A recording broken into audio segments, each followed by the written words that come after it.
Қарашығанақ Петролиум оперейтинг консорциумы әлеуметтік салаға басымдық беріп, денсаулық сақтау, білім беру, инфрақұрылым нысандары, спорт пен мәдениетке қолдау көрсетіп келеді. КПО инвесторлары өнімді түбегейлі бөлісу туралы келісімде көрсетілген өздерінің міндеттемелерін тыңғылықты орындап келеді. Өткен жылы КПО Орал қаласында 1200 оқушыға арналған жалпы білім беретін орта мектепті салған үшін үздік әлеуметтік жоба аталымы бойынша парыз күміс жүлдесін иемденді. КПО тапсырыс беруші ретінде тек құрылыс жұмыстарымен шектеліп қалмай, заманауи мектепке қажетті құрал жабдықтарды жеткізу ісінде өз мойнына алды. КПО-ның әлеуметтік жобаларын тек қазақстандық компаниялар ғана іске асырады. Оларға қойылар басты талап сапа халықаралық стандарттарға сай болуы тиіс. Ал қандай нысанның қай жерге салынуы керектігі облыс басшылығымен бірге келісіледі.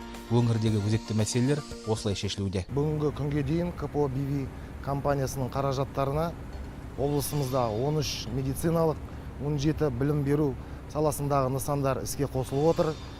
Егерде бұрын жылына компания 10 миллион ақш долларын бөлетін болса, қазіргі таңда бұл сома 20 миллион ақш долларына жетіп отыр. Сондықтан жыл сайын әлеуметтік инфрақұрылымдық нысандардың саны да өсіп отыр.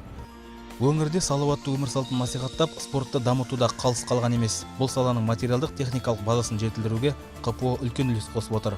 Бұған мысал ретінде мұз спорт сарайын айта кетуге болады.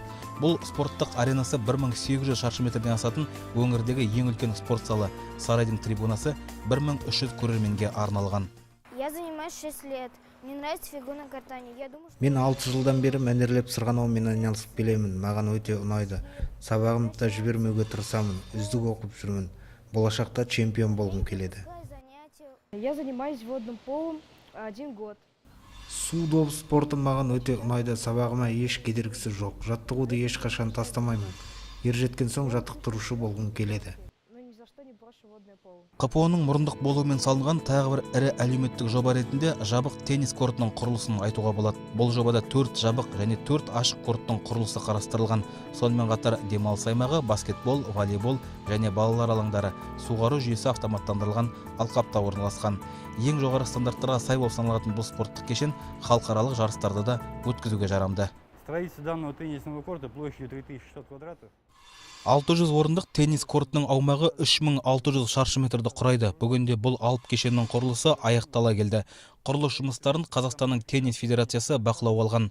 Мұнда қолданылар құрылыс материалдарының барлығы да халықаралық стандарттарға сай. Қазіргі күні біз теннис корттарына арналған негізгі жабын хард арнайы материалын төсеуге дайынбыз. Аталмыш теннис кешенінің құрылысы 2014 жылдың қарашасында аяқталуы тиіс. Бірақ біз құрылыс жұмыстарын мерзімнен бұрын қыркүйек немесе қазан айларында аяқтауға күш саламыз. Құрылыс жұмыстары аяқталғаннан кейін абаттандыру жұмыстары жүргізіліп, теннис корты пайдалануға 100% дайын болады деп күтілуде. Теннис кортының биыл пайдалануға берілуі батыс Қазақстандағы осы бір спорт түрінің қарқынмен дамуына серпін берер сөзсіз. Спортта ғимараттар денсаулықты нығайтудың басты құралы екендігі анық. Мемлекет басшысы өзінің Қазақстан жолы 2050 жолдауында атап өткеніндей, салауатты өмір салтын ұстанып, медицинаны дамыту қазақстандықтардың өмір сүру жасын 80 жасқа дейін, тіпті одан да ұзартуға септігін тигізеді. Біздің Қазақстан Республикасымен әріптестік байланыс орнатуымыз КПО-ның өндірістік жоспарларын мемлекеттік тапсырмалармен сәйкестендіруге мүмкіндік береді. Бұл ретте Батыс Қазақстан өңірін тұрақты дамыту ісіне баса мән беріліп отыр. Жоғары көрсеткіштерге қол жеткізген компания Қарашығанақ кенішін өндіру арқылы оның пайдасын өңірдің барлық тұрғындарының кәдесіне жаратуға тырысады. Батыс Қазақстан облысының басшылығымен жақсы қарым-қатынас орнату арқылы әлеуметтік жобаларды табысты іске асыруға қол жеткіздік. Жуырда КПО компаниясы тұрақты дамудың жылдық есебін дайындап шығарды. Бұл еңбекте бизнестің ашықтығымен қатар нормативті құқықтық сәйкестік, кадрларды ұлттандыру мен қазақстандық үлес мәселелері ескерілген. Алдағы жоспарда Қарашығанақтағы өндірісті ұлғайту көзделіп отыр.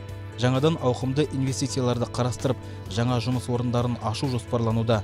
Жауапкершілік әріптестік, жергілікті потенциалды арттыру ісіне баса мән берген КПО компаниясы отандық экономиканы нығайтуға кең ауқымды инвестициялардың көмегімен кіріспек. Сонымен қатар өндіріс қарқынын арттырып, жаңа технологияларды кеңінен іске асырып, Батыс Қазақстан облысының инфрақұрылымын дамытуға атсалысуды көздеп отыр.